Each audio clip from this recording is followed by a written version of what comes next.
ஓடுகின்ற பயிற்சியை கண்டிப்பாக எல்லாருமே எடுக்கணும். கட்டாயமான ஒரு தகுதி என்ன தெரியுமா? நடக்கணும், ஓடணும். இந்த தகுதி அனைவருக்குமே இருக்கணும். எப்படி அனைவரும் சாப்பிட்றாங்களோ, அனைவரும் சுவாசிக்கிறாங்களோ, அது மாதிரி நடக்கிறது எப்படி அனைவருமே நடக்கிறாங்களோ அனைவருமே நடக்கணும்ல. அப்போ அனைவருமே ஓடவும் செய்யணும், ஓடவும் தெரிஞ்சிருக்கணும். இங்கே நம்ம இப்போ இருக்கிற இயந்திர அறிவியல் உலகில் நிறைய பேருக்கு நடக்கவே தெரியல. கொஞ்சம் தூரம் கூட நடக்க மாட்டாங்க. மூச்சு வாங்குதுன்னு சொல்லிட்டு ஏதாவது ஆட்டோவில், பஸ்ஸில், ஏதாவது வண்டியில் போகிறது தான் பார்ப்பாங்க.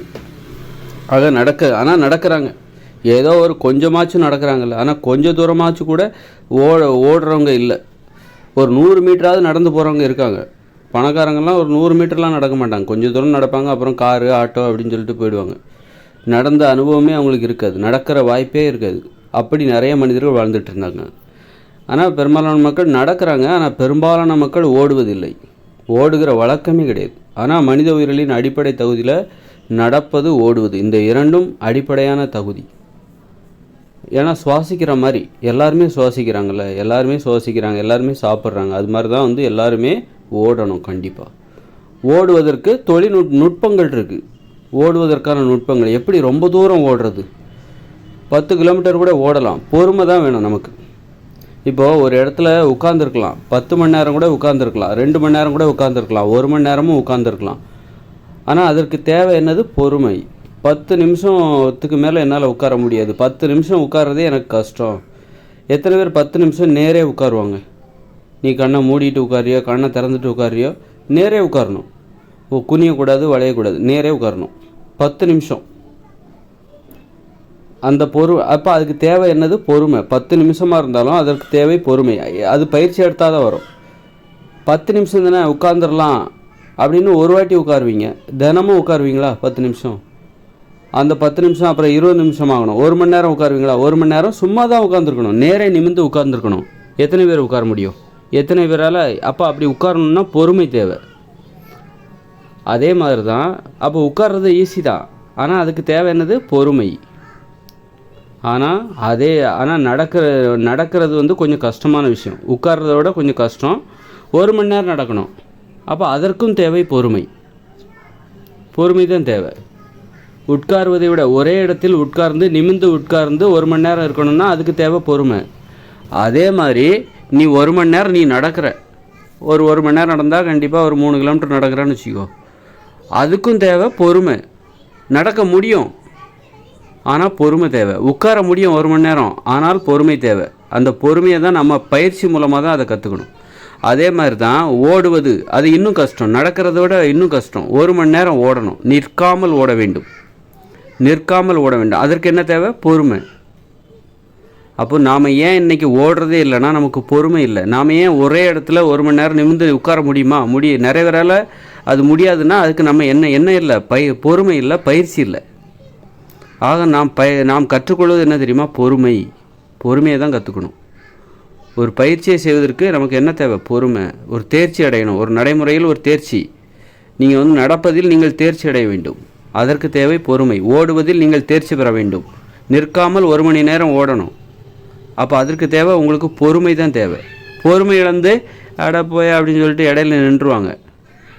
என்னால் ஓட முடியாது, எனக்கு பொறுமை இல்லை. பொறுமை தான் தேவை. அந்த மன உறுதிங்கிறது என்ன தெரியுமா? பொறுமை தான். பொறுமை. கோவப்படாமல் இருக்கிறது, உணர்ச்சி வசப்படாமல் இருக்கிறது, அதுக்கு தேவை என்னது? பொறுமை. பொறுமையை தான் கற்றுக்கணும். நிதானத்தை கற்றுக்கொள்ள வேண்டும், பொறுமையை கற்றுக்கொள்ள வேண்டும், காத்திருக்கணும். அந்த 1 மணி நேரம் நம்ம ஓடணும், ஒரு 5 கிலோமீட்டர் ஓடணும் அப்படின்னா அந்த 5 கிலோமீட்டர் முடிகிற வரைக்கும் நம்ம காத்திருக்கணும், பொறுமையாக இருக்கணும், பொறுத்திருக்கணும், காத்திருக்கணும். நம்ம ஓடிக்கிட்டே இருப்போம், இன்னும் வராது, அந்த இலக்கை அடைய வேண்டும். அதுக்கு அது 5 கிலோமீட்டர் தூரமாக இருக்கும். 1 மணி நேரத்தில் நீங்கள் 5 கிலோமீட்டர் தூரம் ஓடுறீங்க அப்படின்னா அந்த 5 கிலோமீட்டர் வர வரைக்கும் நீங்கள் பொறுமையாக ஓடிக்கிட்டே இருக்கணும், காத்திருக்கணும். அந்த அந்த இலக்கு வருகிற வரைக்கும் காத்திருக்கணும். அப்போ இதைத்தான் நாம் கற்றுக்கணுன்றது. அந்த பொறுமை இருந்து விட்டால் காத்திருப்பது எப்படி? ஒரு இலக்கை அடைகிற வரைக்கும், நீங்கள் எங்கே போகணுமோ அங்கே போகிற வரைக்கும், உங்கள் லட்சியத்தை அடைகிற வரைக்கும் எப்படி காத்திருக்க வேண்டும், எப்படி பொறுமையாக இருக்க வேண்டும், எப்படி நிதானம் காக்க வேண்டும், அதுதான் இருக்குது. பதட்டப்படக்கூடாது, பொறுமை இழந்து விடக்கூடாது, நிதானம் இழந்து விடக்கூடாது, முயற்சித்து கொண்டே இருக்க வேண்டும். அதில் மனசில் வந்து நிறைய பக்கம் ஒரு இலக்கை அடையிறக்குள்ளே இப்போ ரொம்ப கனவு கண்டுறக்கூடாது. நான் போயிடுவேன், அங்கே போயிட்டு இப்படியெல்லாம் பண்ணுவேன், ஜாலியாக இருக்கும், நான் எப்படியும் ஜெயிச்சிருவேன், எப்படி நான் அடையிறேன்னா இல்லையா பாரு, எப்படி நான் ஜெயிச்சிருவேன், ஜெயித்த உடனே நான் எப்படி ஊரில் இப்படி பந்தா காட்டு, இப்படியெல்லாம் மனசை வந்து விட்டாக்கா அது போக முடியாது. அப்போ வந்து நம்ம அடைவோமா மாட்டோமா பயம் இருக்கணும். நமக்கு ஒரு இலக்கை அடைவோமா மாட்டோமா, நமக்கு ஒரு இலக்கு இருக்குது, நம்ம ஓடிக்கிட்டு இருக்கோம், இந்த இடத்த அடையணும், 5 கிலோமீட்டர் தூரத்தை அடையணும், 1 மணி நேரம் ஓடணும் அப்படின்னா அது நம்மால் முடியுமா அப்படிங்கிற அந்த பயம் இருக்கணும், என்றைக்குமே இருக்கணும். நீங்கள் ஏற்கனவே 100 நாள் ஓடிருக்கலாம் அந்த 5 கிலோமீட்டர் தூரத்தை 1 மணி நேரத்தில், 100 நாள் ஓடிருக்கலாம், 2 வருடங்கள் ஓடிருக்கலாம். ஆனால் எப்போவும் அது நம்ம தான் 2 வருடம் ஓடிருக்கோமே, ஒரு பல நாட்கள், நூற்றுக்கணக்கான நாட்கள் நம்ம ஓடிருக்கோமே அந்த இலக்கை. அப்போ இப்போ நம்மளால் முடியாதா அப்படின்னு நீங்கள் நினச்சிடக்கூடாது. இப்போவும் உங்களுக்கு அந்த பயம் இருக்கணும். அந்த பயம் இருந்தால் தான் எப்போவுமே நீங்கள் ஒரு கஷ்டமான காரியத்தை அடைய முடியும். எதையும் வந்து குறைத்து மதிப்பிட்டால் அவ்வளோதான். அதனால் வந்து இப்படி நிறைய நுட்பங்கள் இருக்குது. அதே மாதிரி ஓடும்போது ரொம்ப தூரம் ஓடணும் அப்படின்னா ஒரே லெவலில் ஓடணும், ஒரே வேகத்தில் ஓடணும். இந்த மராத்தான் வீரர்கள்லாம் ஓடுறாங்களே, அவங்கெல்லாம் யாருன்னா ஆராய்ச்சியாளர்கள். எப்படி ரொம்ப தூரம் ஓடுறது, அதற்கான நுட்பங்கள் என்ன அப்படிங்கிறத நம்ம அவங்ககிட்டேருந்து கற்றுக்கணும். அவங்க சொல்லுவாங்க, நீ ரொம்ப தூரம் ஓடணுன்னா என்னென்ன பண்ணணும், நிறைய நுட்பங்கள் சொல்லுவாங்க.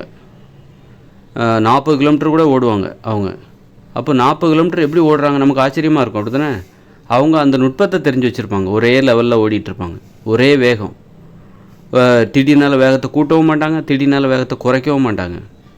அப்படியே வேகம் ஒரே லெவலில் போயிட்டே இருக்கணும், ஒரே திசையில், ஒரே லெவலில். இப்படி நிறைய நுட்பங்கள் அவங்க தெரிஞ்சு வச்சுருப்பாங்க. அந்த நுட்பங்களை தெரிந்து கொண்டால் சோர்வே இல்லாமல் ரொம்ப தூரம் ஓடிக்கிட்டே இருக்கலாம். அதுதான் வந்து திடீர்னால வேகம், அதெல்லாம் ரொம்ப களைப்பு ஏற்பட்டுரும், அப்புறம் ஸ்லோவோ அந்த மாதிரிலாம் இல்லாமல் ஒரே மாதிரி ஓடிக்கிட்டே இருக்கணும். அதனால் நிறைய தூரம் எப்படி ஓடுறது, நம்ம மலைத்து போய்விடக்கூடாது. 10 கிலோமீட்டர் ஓடணுமா, நிற்காமல் ஓடணும், அந்த மாதிரி தகுதி மனுஷங்களுக்கு இருக்கணும். ஒரு 50 வயசுக்கு உட்பட்ட ஒரு நபர் வந்து தொடர்ந்து நிற்காமல் 10 கிலோமீட்டர் ஓடுகிற அந்த தகுதி இருக்கணும்.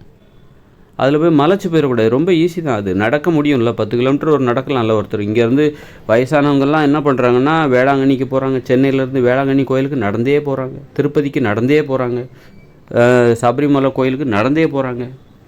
அப்போது எல்லாராலையும் முடியாது, நடந்தே போக எல்லாராலையும் முடியும் போது கண்டிப்பாக ரொம்ப தூரம் ஓடவும் முடியும். ஒரு 10 கிலோமீட்டர் ஓட முடியும், 5 கிலோமீட்டர் 10 கிலோமீட்டர். அதுக்கு என்னென்னா சில நுட்பங்கள் கண்டுபிடிச்சிட்டா அது ரொம்ப ஈஸி. அந்த நுட்பத்தை அடைவதற்கு நம்ம பயிற்சி எடுக்கணும். அது நம்மளால் முடியும் என்பதை நமக்கு அது நம்மளால் முடியாது நம்ம நினச்சிருப்போம். ஆனால் அது நம்மளால் முடியும் என்பதை நாம் தெரிந்து கொள்வதற்கு நாம் பயிற்சி எடுத்தால்தான் அந்த உண்மையை நாம் தெரிந்து கொள்ள முடியும். அது ஒரு புதையல், அந்த உண்மை என்பது ஒரு புதையல், அதை நாம் கண்டுபிடிக்கணும். நம்ம அதுக்காக பயிற்சி எடுக்கணும், முயற்சி எடுக்கணும். ஒரு வருஷம் தொடர்ந்து ஓடி இருக்கணும். அப்பப்போ ஒரு நாட்கள் விட்டால் கூட தொடர்ந்து ஓடி அந்த பயிற்சியை விடாமல் செஞ்சுட்டு இருந்தால் எப்படி தொடர்ந்து நிற்காமல் 5 கிலோமீட்டர் அல்லது 10 கிலோமீட்டர் ஓடுவது, அதற்கான நுட்பங்கள் என்ன, அதற்கான வழிமுறை என்ன, விதிமுறை என்ன அப்படிங்கிறத தெரிஞ்சுக்கலாம். ஒரே லெவலில் ஓடிக்கிட்டே இருக்கணும், மெதுவாக ஓடிக்கிட்டே இருக்கணும், ரொம்ப வேகமாகலாம் ஓடக்கூடாது, மெதுவாக. அந்த சுவாசமும் சீராக இருக்கணும். அப்போ வந்து சுவாசம் திடீர்னால கூடையும் குறைவும் இல்லாமல் ஒரே சீராக இருக்கணும். அந்த மாதிரி ஓடிக்கிட்டே இருந்தோம் அப்படின்னா நம்ம வந்து 5 கிலோமீட்டர் 10 கிலோமீட்டர் கூட ஓடிக்கிட்டே இருக்கலாம். ஆனால் அதில் பொறுமையும் வேணும். 10 கிலோமீட்டர் ஓடிக்கிட்டே இருக்கணும் அப்படின்னா கிட்டத்தட்ட 1 மணி நேரம் 1.5 மணி நேரம் ஓடிக்கிட்டே இருக்கணும். 1.5 மணி நேரம் ஒரே வேலையை செஞ்சுக்கிட்டே இருக்காங்க, ஓடிக்கிட்டே இருக்காங்க. பொறுமை வேணும், நிதானம் வேணும். அந்த இலக்கை நாம் அடைவோம் அது வரைக்கும் பொறுமையாக காத்திருக்கணும், காத்திருந்து ஓடிக்கொண்டே இருக்க வேண்டும். அதைத்தான் வந்து நம்ம அந்த ஓடுகின்ற பயிற்சி மூலம் நாம் கற்றுக்கொள்கிறோம். ஒவ்வொரு இலக்கும் அதைத்தான் நமக்கு சொல்லிக் கொடுக்கிறது. பொறுமையும் நிதானத்தையும் காத்திருப்பையும் தான் நமக்கு கற்றுக் கொடுக்கிறது.